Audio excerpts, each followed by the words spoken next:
Vous devez faire très attention à l'eau parce que c'est 72%. Et elle a énormément de mémoire. Immédiatement, quand elle sort du robinet, si vous la prenez et la buvez immédiatement, elle va se comporter comme un poison dans votre système. L'air est affecté, rien que par les sons. Et les intentions et les émotions.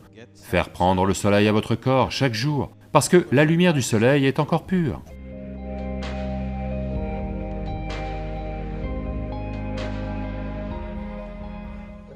Pranam Sadhguru.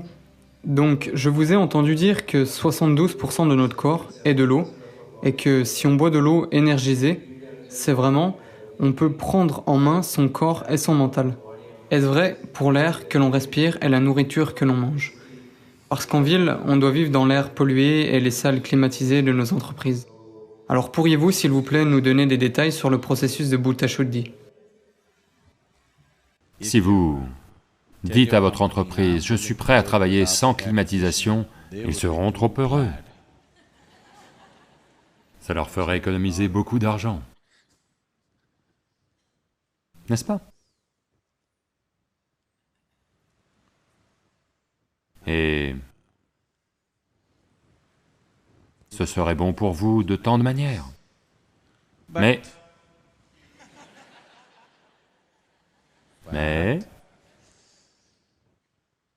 maintenant, la ville n'est pas dans ce genre d'état, où si vous ouvrez votre fenêtre, de l'air frais va entrer, de la fumée va entrer, des odeurs vont entrer, de la poussière va entrer. Alors, c'est bien, c'est pratique. Mais vous n'êtes pas obligé de rester assis là 24 heures, juste pour le travail. Vous pouvez faire une promenade chaque fois que vous le pouvez. Et de toute façon, 72% c'est de l'eau. 12% de la terre, seuls 6% sont de l'air. Dans ces 6% d'air, l'air n'est pas toujours dans la respiration. Sur les 6% d'air qui sont ici, il n'y a que moins d'1% que vous respirez. Le reste est simplement là. Pour certaines personnes, c'est concentré dans le cerveau. Mais autrement, dans chaque cellule du corps, il y a de l'air. Donc, quand vous dites air, ce n'est pas juste la respiration. Il y a 6% d'air dans chaque cellule du corps. Enlevez-en juste un peu du cerveau, ce sera bien. C'est bien si c'est dans les poumons, dans le cœur, dans les muscles. Il fonctionne mieux s'il y a de l'oxygène, vous savez? Vous savez ceci, si vous êtes en manque d'oxygène, les muscles deviennent rigides. Parce que ceci a besoin d'air, autrement ça ne va pas marcher. Donc, l'eau c'est 72%.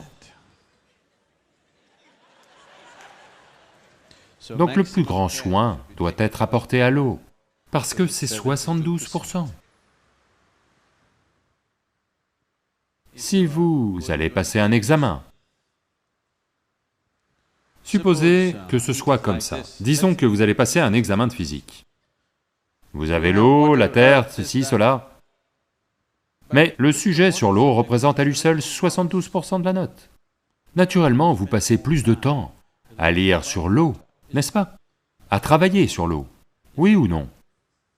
L'air n'est que 6%. Vous n'allez peut-être pas le travailler, parce que 94%, ça vous va. L'eau, vous devez la travailler, parce que c'est 72%.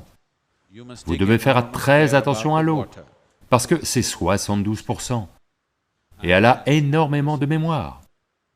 Si j'ouvre cette eau, même sans ouvrir, si je dis quelque chose à cette eau, elle s'en souvient. Il y a beaucoup d'expériences dans ce sens. Donc, si vous prélevez cette eau sur le réseau d'eau où qu'il soit et la pompez vers votre maison, disons qu'elle a fait 50 virages. Elle a été pompée de force, avec une certaine force, qui est naturellement appliquée, et vous vivez au 12e étage de l'immeuble, donc elle est encore plus forcée. Maintenant, ils disent que si elle fait 50 virages, environ 60% de l'eau est devenue toxique. Immédiatement, quand elle sort du robinet, si vous la prenez et la buvez immédiatement, elle va se comporter comme du poison dans votre système. Si vous la prenez et la tenez pendant un certain temps, elle va se rétablir à nouveau. Parce que l'empoisonnement n'est pas chimique, il est moléculaire. Des changements moléculaires ont lieu. Aucun changement chimique n'a lieu. C'est pourquoi, traditionnellement, votre grand-mère vous a toujours dit, il faut toujours entreposer l'eau, la conserver chez toi une nuit dans un récipient bien nettoyé, avec du vibhuti et du kumkum dessus et une fleur dessus, oui ou non? Dans les maisons traditionnelles, demain matin seulement tu la bois. Pas dès qu'elle entre dans ta maison. Tu ne la bois pas parce qu'elle porte toutes sortes de souvenirs. Dans les maisons très traditionnelles, les gens font tous les jours un puja au récipient à eau. Oui? Et vous ne buvez jamais l'eau dès qu'elle arrive, vous la conservez, lui donnez assez de temps pour se défaire de toutes les bêtises qu'elle a amassées, pour qu'elle soit bonne pour vous lorsque vous la buvez. L'eau, vous devez en prendre soin, parce que c'est 72%. C'est le top, vous savez, plus que la note de passage. La chose suivante est la nourriture, parce que c'est la terre. 12%. Encore quelque chose, n'est-ce pas? Alors, comment la nourriture entre en vous? De quelle main vous la recevez? Comment vous la mangez? Comment vous l'approchez? Toutes ces choses sont importantes. Puis vient votre air, 6%. Dans ces 6%, seul 1% ou moins sont votre respiration. Le reste a lieu de tant d'autres façons. Et c'est important, en particulier si vous avez des enfants. Au moins une fois par mois, emmenez-les quelque part, pas au fichu cinéma, à respirer à nouveau les bêtises de tout le monde. L'air est affecté, rien que par les sons. Et les intentions et les émotions, toutes les bêtises qui ont lieu à l'écran, et toutes les bêtises qui se reflètent sur les esprits humains, de violence, de sexe, de cupidité, de ceci et cela, affectent ce volume d'air dans cette salle de façon considérable. Donc au lieu de les emmener au cinéma, amenez-les à la rivière, apprenez-leur à nager, grimpez une montagne. Où est la montagne, Sadhguru? L'Himalaya est si loin. Même une petite colline est une montagne pour votre garçon. Oui, même un petit rocher. Allez juste grimper et vous asseoir sur l'un d'eux. Les enfants apprécieront énormément, ça va les mettre en forme, ça va vous mettre en forme. Et par-dessus tout, votre corps et votre mental vont fonctionner différemment. Et par-dessus tout, vous êtes en contact avec la création du Créateur, ce qui est la chose la plus importante. Pas vos propres bêtises que vous avez fabriquées, oui, elles sont confortables là maintenant, mais ce n'est pas tout.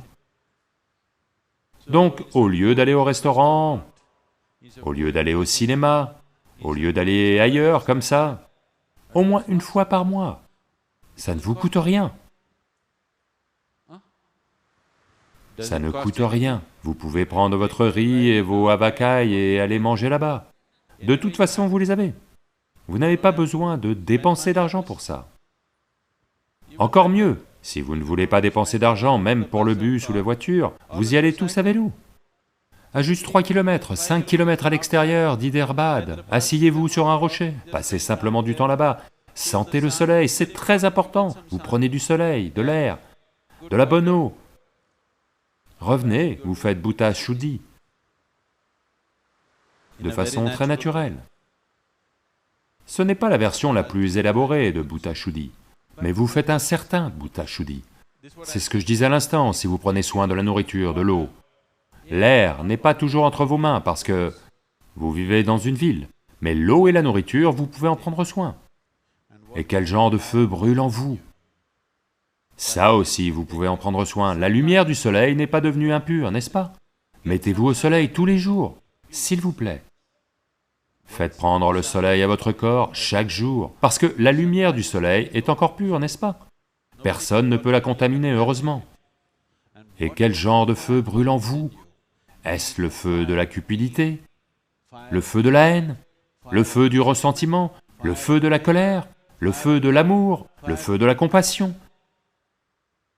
Quel genre de feu brûle en vous? Vous prenez soin de ça. Ensuite, vous n'avez pas à vous inquiéter de votre bien-être physique et mental, il est pris en charge.